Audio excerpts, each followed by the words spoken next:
Buenas, ¿cómo están? Esperamos que muy bien. Bienvenidos ya al episodio 15. Gracias a Dios, estamos en el episodio 15, que lo hemos titulado De las tinieblas a la luz. Pero no quiero seguir sin antes presentarles a un amigo muy querido, Nicolás Bertoa, que hoy nos va a deleitar con su testimonio. Y tenemos un verso que nos va a acompañar en su testimonio. Y es en Primera de Juan 5:12. Dice, el que tiene al Hijo, tiene la vida. El que no tiene al Hijo de Dios, no tiene la vida.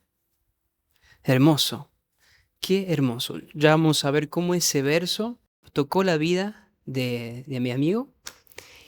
Y bueno, no quiero hablar más yo porque hoy acá es el protagonista Nico. Y queremos hacerte una pregunta. ¿Cómo Jesús te encontró? Bueno, hola Marce, hola audiencia. Yo creo que la pregunta es más que todo, ¿cómo fue el proceso en el que me dejé de encontrar, ¿no? Me dejé encontrar por él, porque él te busca durante toda tu vida. El tema es que muchas veces nosotros no nos dejamos encontrar, pero él no para, nos da cierto respeto, nos da cierto tiempo, pero él utiliza todas las avenidas habidas y por haber para poder llegar. Yo arrancaría diciendo que tuve una muy linda niñez con mis padres, tuve una familia que me contuvo, un hermano, papá y mamá. Gracias a Dios tuve una niñez muy feliz, pero llegó un momento a mis 11 años, cuando empecé el secundario, yo estudiaba de noche y empezaron las primeras preguntas existenciales. ¿Qué pasa después de la muerte? Si existen los espíritus, qué propósito tiene vivir si uno después se muere, si hay otras vidas. Empezaban esas preguntas más del tipo existencial porque en mis noches de estudio, cuando toda la familia dormía, esas preguntas aparecían y yo como niño de 11 años me sentía como si tuviera un hueco en el pecho, le decía yo, ¿no? Que es lo que le solemos llamar el vacío espiritual. Entonces, ¿qué empecé a hacer?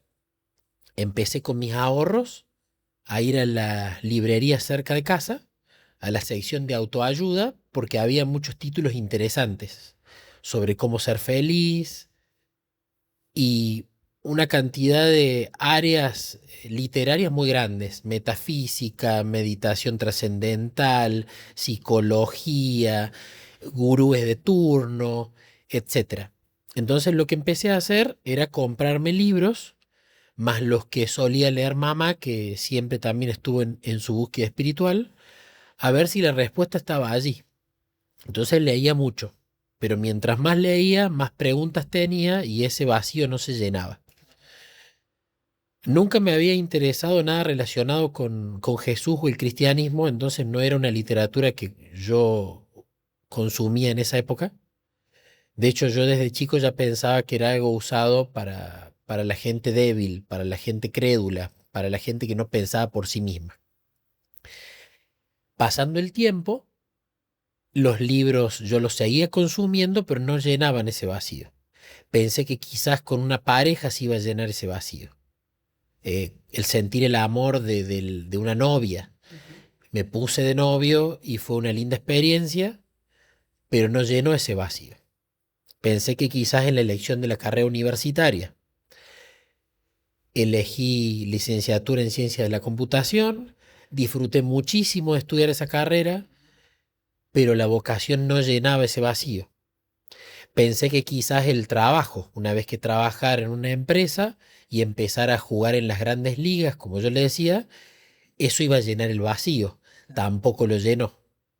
En esa época fui papá.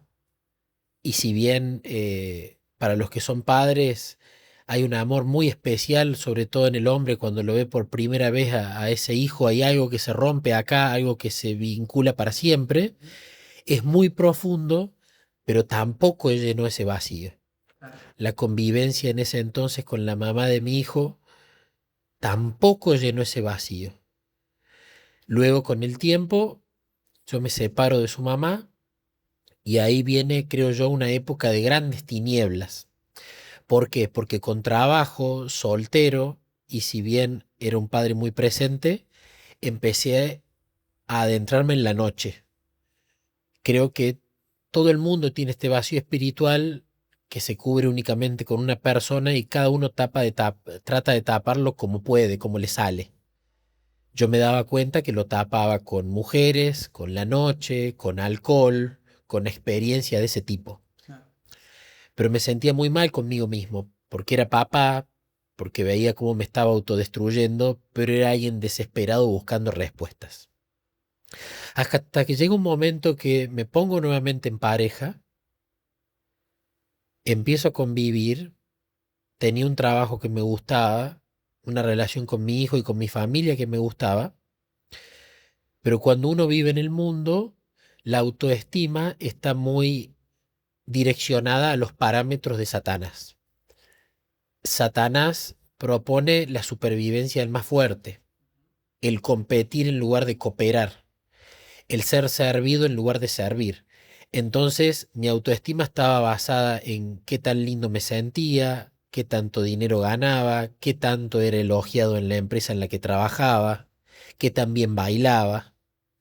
Y cuando veía un contrincante que hacía peligrar eso en mí, yo sufría mucho. Claro.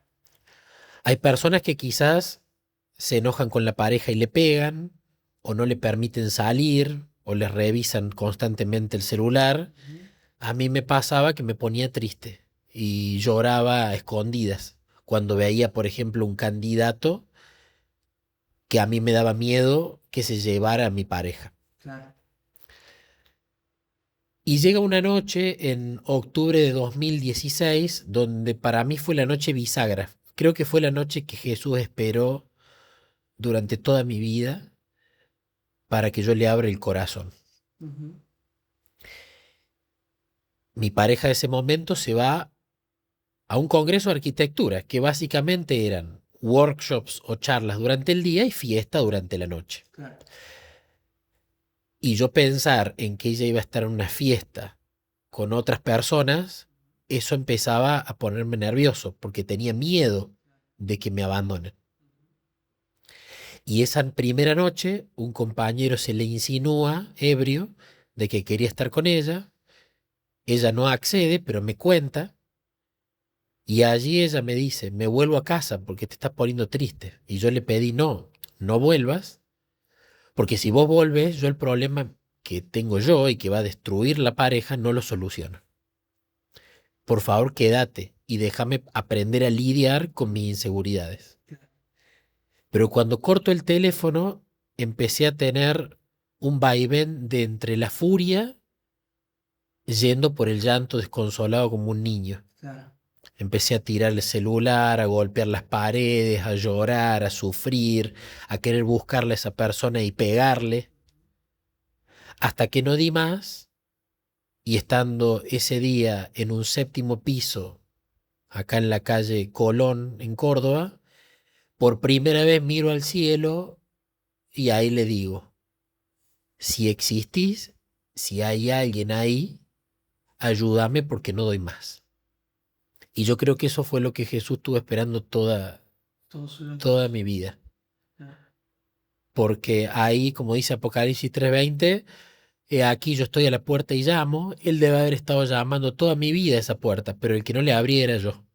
Y ahí se la abrí, le pedí ayuda y él entró. Evidente. Ujú. Me duermo y al otro día me levanto con la idea de que tenía que hacer terapia. Yo no quería hacer terapia porque pensé que era para débiles, para gente que no era autosuficiente. Y yo era muy autosuficiente. Pero era tal la idea de hacer terapia y hubo una casualidad ese día que una amiga después de 10 años me escribe en Facebook para contarme que una psicóloga la había ayudado tremendamente con un duelo que ella tuvo que hacer. Entonces, empiezo terapia, viendo esas casualidades que no son casualidades, y la terapia me ayudó mucho, con mis inseguridades, me ayudó a dejar de ser tan workahólico, tan obsesivo con el trabajo. Pero llegó un punto de la terapia donde en esa sesión le decía a María del Carmen, como se llamaba mi psicóloga, me veo en el espejo y me gusto, he dejado de trabajar compulsivamente, estoy bien en la pareja, estoy bien con mi hijo, estoy bien con mi familia, he dejado de fumar. Pero en esa sesión yo me volví a encontrar con el vacío espiritual de ese niño de 11 años, Claro.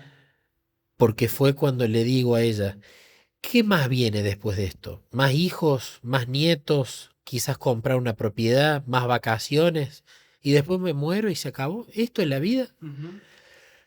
Y es allí donde ella no tuvo las respuestas y donde yo me di cuenta que ya la terapia había ayudado y mucho, pero había alcanzado su techo, Claro. porque me había vuelto a reencontrar con el vacío de niño. Y empezó a coquetear dentro mío una idea que le tuve muchas ganas desde muy pequeño, pero también la proporcionalidad en las ganas era lo mismo que el miedo, el meterme con el espiritismo. Siempre me había entusiasmado, yo quería ser parapsicólogo, de hecho, pero no existía esa carrera para estudiar. Era tal mi necesidad de llenar ese vacío que necesitaba saber si ahí había respuestas. Hacía varios años antes había tenido una experiencia. Había ido a un lugar en Laguna Larga donde supuestamente vos ibas, pedías cosas y se cumplían. Ujú. Entonces me dio curiosidad, viajamos con unas personas y cuando fui en un lugar humilde, el monto que te cobraban para acceder a la sesión era muy bajo, no había forma de enriquecerse con eso. Y la gente salía llorando, feliz, extasiada. Entonces, a medida que yo veía eso, más ganas me daba de entrar. Claro. Me tocó el turno. Entré a una sala chiquita, donde había una mesita muy humilde con dos personas sentadas al lado, una silla para mí, como estamos acá, dos hombres de la tercera edad, y ahí viene la pregunta, ¿qué venís a pedir? Y yo la verdad que no iba a pedir nada, iba por curiosidad de lo místico, de lo oculto. Lo oculto. Y les dije, vengo a agradecer. Y agradecí por un par de cosas. Y uno de ellos me mira un momento y me dice, vos tenés varias cosas que solucionar en tu vida. Y empezó a describir con lujo de detalles situaciones muy íntimas que las sabía yo y nadie más que yo, Claro. mi almohada y yo. Ujú. Me había dicho que me habían hecho un trabajo de unión de pareja, me habían descrito con lujo de detalles quién era esa persona, y yo atando cabos en mi mente empecé a darme cuenta que todo cerraba, y me dijeron que iban a hacer una oración por mí para liberarme de eso, pero que no continúe en ese camino, porque si me hacían trabajos más profundos, no iban a poder liberarme ellos, iba a tener que ir a otro lado. Hacen la oración y después me despiden diciéndome, anda y pórtate bien. Pero yo no me podía mover porque estaba estupefacto de que tuvieran datos tan precisos de mi vida íntima que nadie sabía. Claro. Entonces en ese momento les pregunto, ¿cómo es que saben todo esto? Yo no lo conté a nadie, no lo publiqué en las redes, no lo hablé con absolutamente ningún conocido. Y ellos a mí me dicen, nosotros no sabemos nada, nosotros pertenecemos a una logia y nosotros nos comunicamos con los muertos. Ellos nos relatan la vida de las personas y nosotros simplemente lo transmitimos. Como me vieron muy interesado y me lo preguntaron, yo les dije que quería que me entrenen. Y ellos me dijeron, te vamos a dar el título de un libro, vos vas a ir a tu casa, lo vas a conseguir fácil en PDF, lo lees. Después de leer eso, si eso te entusiasma y te gusta, vos vení y te vamos a empezar a entrenar. Entonces, cuando yo volví a casa, emocionado, feliz, contento de pensar que había encontrado la respuesta a las preguntas existenciales, encontré el libro fácil, lo bajé, pero siempre cuando lo iba a leer se daba un patrón. O no me podía concentrar, o sucedía algo en mi entorno que me distraía. Claro. Entonces terminé no pudiéndolo leer. Pero este recuerdo de esa experiencia volvió a aparecer al final de la terapia con la psicóloga. Claro, sí, sí. Y fue ahí donde yo dije, acá está la respuesta. Vos, Nicolás, lo postergaste. Ujú. Pero como yo ahora era padre y no quería que por errores en meterme en esos territorios le hicieran mal a mi hijo, empecé a asesorarme en muchos foros de ocultismo, de misticismo y de todos los ismos habidos por haber. Ujú. ¿Qué bibliografía? ¿Cómo empezar de a poquito? Claro. Y todos concluían en una bibliografía para arrancar. Y fue acá un año después, en octubre de 2017, donde estando en la casa de mis padres, porque los había ido a visitar, habiendo conseguido ese libro, estaba muy nervioso porque sabía que estaba metiéndome en un camino de ida. Claro, sí, sí. Por un lado estaba ansioso para empezar a leer y por otro lado sentía en mi corazón que era una puerta que si abría no había un retorno fácil. Y había una impresión constante en mi mente antes de leerlo de el recuerdo de una charla con Facebook con un muchacho llamado Daniel Muñoz. Vamos a retroceder unos pequeños años. Daniel Muñoz fue un candidato que se presentó a una entrevista en la empresa para la que yo trabajo, en un proyecto en el cual no entraba nadie, porque las entrevistas eran muy difíciles, necesitábamos mucha gente y con conocimientos muy específicos. Claro. Todos rebotaban las entrevistas. Ujú.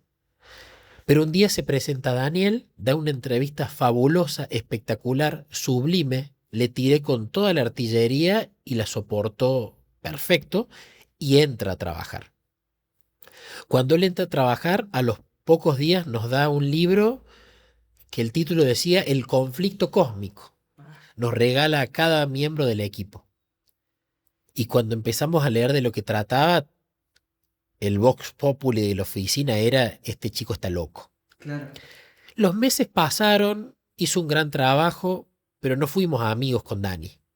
Él se va de la empresa porque su sueño era trabajar freelance para ganar un poco más, para comprarse una casa en el campo, para tener animalitos y su familia ahí, esperando la supuesta segunda venida de la supuesta divinidad en la que él creía. Claro. Más loco pensábamos que estaba. La cuestión es que con el tiempo nos enteramos que él se queda sin trabajo. Mm. Y he aquí la charla de Facebook que el Espíritu Santo me impresionó justo antes de abrir la puerta al espiritismo. Yo lo contacto por Facebook y le digo al Dani, vos sabés que acá están las puertas abiertas si querés volver. Y Dani me dice, Nico, yo sé que vos no crees, porque él sabía que yo del grupo era el más duro, Ujú. pero yo te voy a contar algo.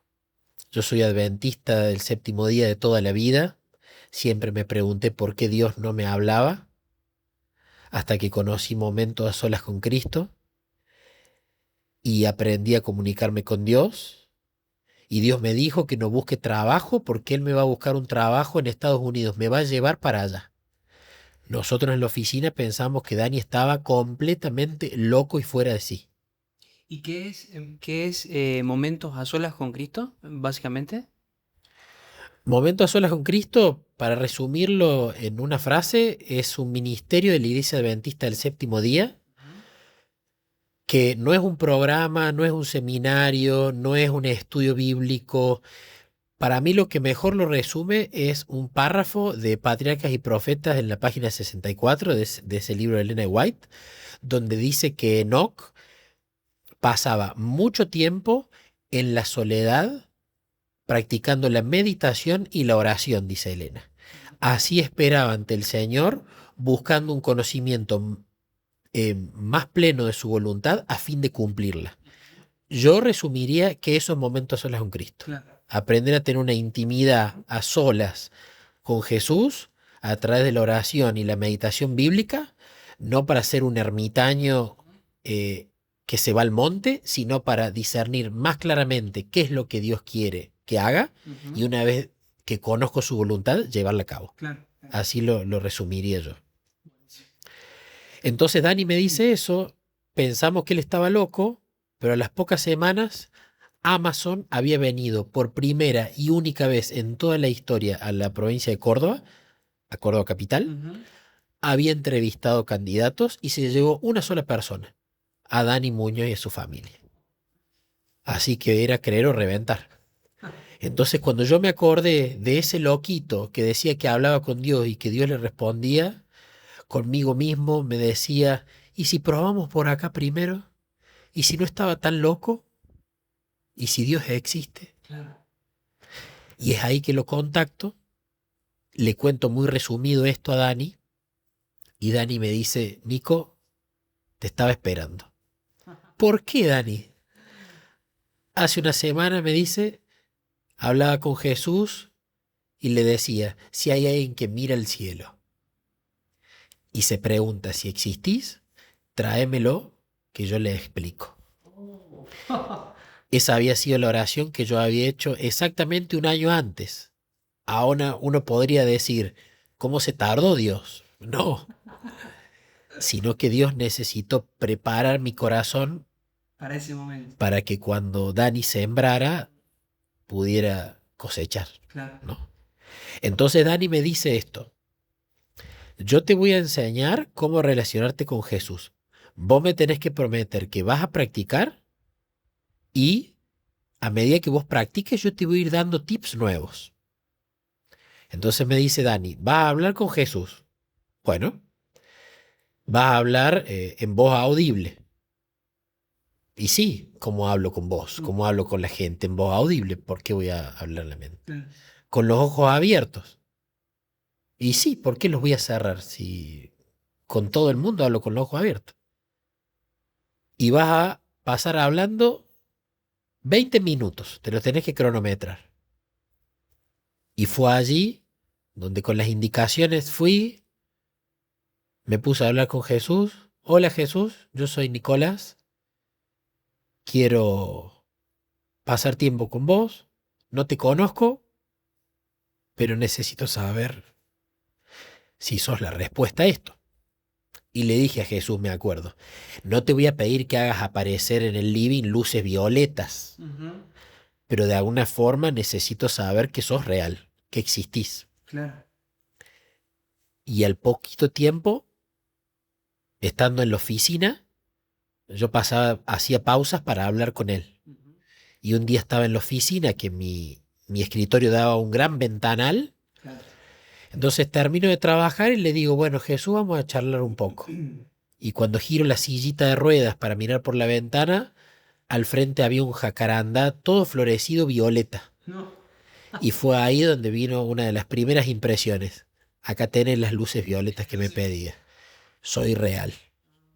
Entonces por eso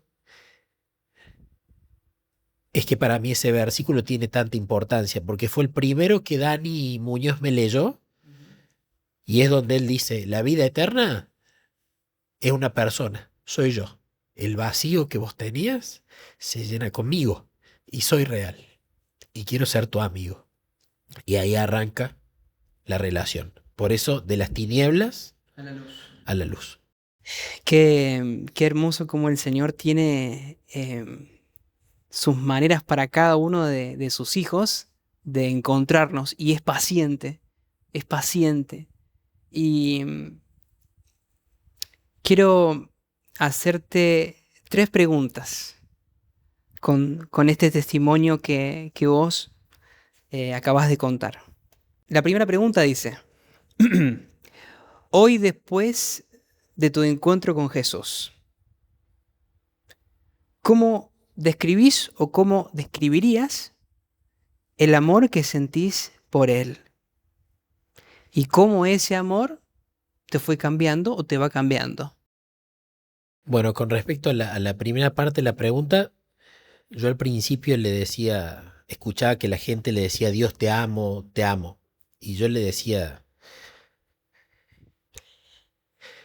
a Jesús que todavía no lo amaba, que lo quería mucho, que no quería ser hipócrita, que quería llegar a enamorarme, pero no a decirle te amo por una cuestión protocolar. Entonces yo le decía, Jesús, te quiero mucho. Y llegó un momento muy especial donde estábamos en una plaza y ahí por primera vez salió el primer te amo, mirando al cielo, que me acuerdo que iba yo caminando y unas señoras me veían mirando al cielo y emocionado y diciendo te amo, y me miraron con cara de este hombre está loco. Pero creo que el amor por Dios va siendo progresivo. Entonces que la mejor manera es darse el tiempo de que Él te enamore. como un gran enamorado que va de a poco cortejando a la dama y es un proceso en el que va viendo las cualidades. Yo creo que él obra de esa manera. La primera vez que me di cuenta que hubo un cambio mediante esa relación con él fue con Niquito, con mi hijo que ya tiene 14 años. Él un día me dice cuando tenía 6: papá, vos desde que empezaste a hablar con Jesús estás distinto. Y le pregunté por qué. Y él me dijo, porque antes de conocerlo, vos cuando me retabas, a veces me pegabas y a veces te enojabas mucho. Y ahora cuando me retas, me hablas bien. Entonces yo no me di cuenta de eso.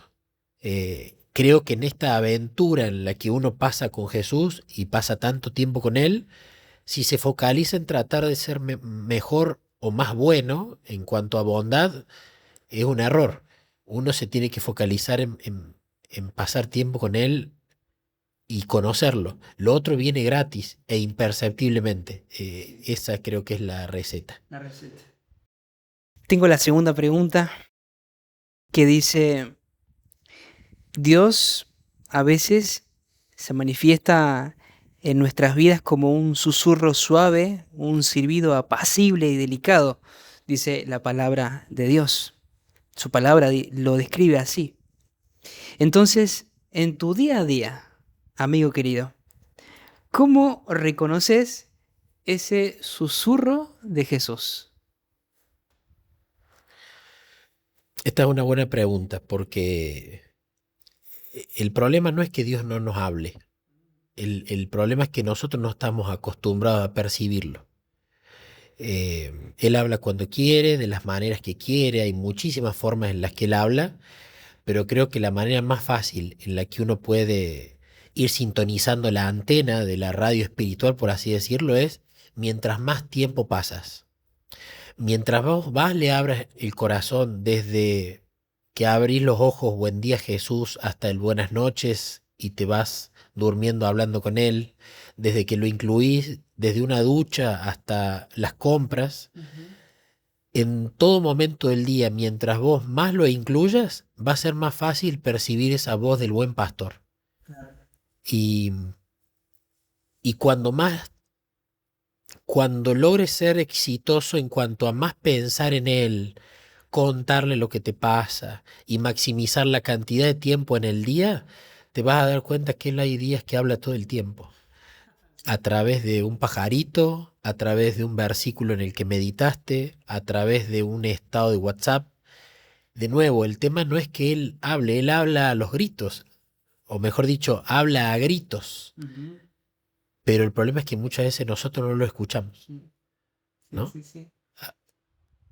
¿Qué recomendación o qué consejo, una pregunta que se me viene a la mente, le harías a quien te está escuchando, que quizás tiene mucho ruido en su cabeza, para poder reconocer la voz del Señor?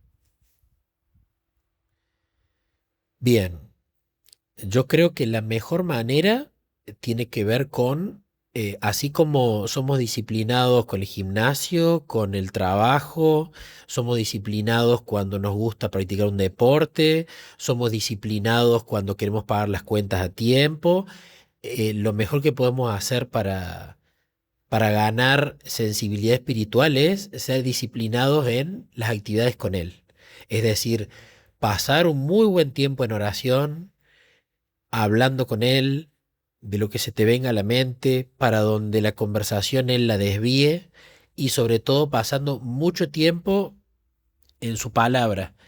Pero de nuevo, no simplemente en el estudio de querer conocimiento acerca de Jesús, sino para conocerlo más a Él.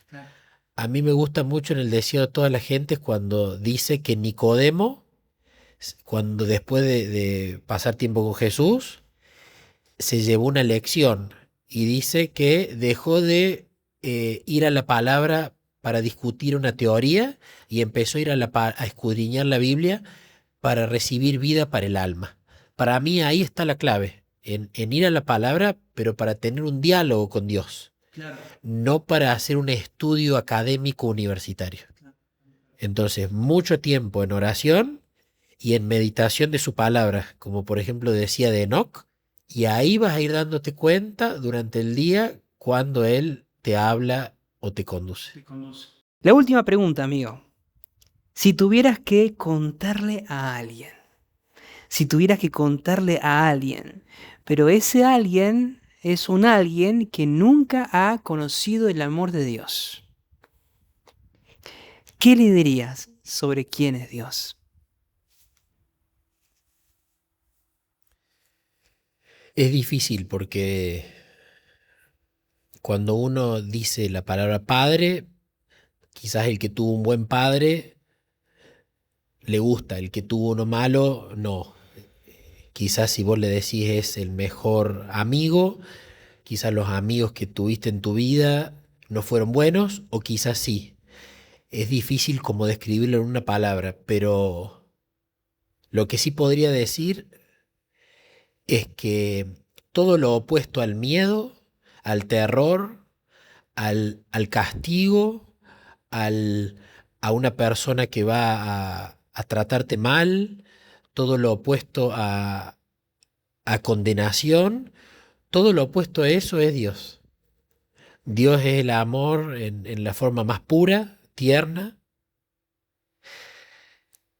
Dios es detallista, es bondadoso, es dulce, se adapta a la personalidad de cada uno, te mima, no te anda juzgando. Es la única persona, creo yo, que realmente vale la pena conocer. Y creo que el problema no es que la gente no cree en Dios, sino que creo que muchas veces se le ha presentado un Dios en el que quizás no vale la pena en absoluto creer. Creo de hecho que lo peor que nos ha pasado es que como seres humanos Satanás ha sido muy exitoso en hacernos creer un montón de mentiras acerca de cómo es Dios y de no querer relacionarnos con Él. Yo te puedo decir Dios es amor, pero no conocemos mucho lo que es el amor. La única manera posible, amigo, es dándose el tiempo de vivir la experiencia. Porque el Dios que yo te estoy contando, o el que conoces vos, o el que conoce Vicky, o el que conoce mi esposa, es el mismo.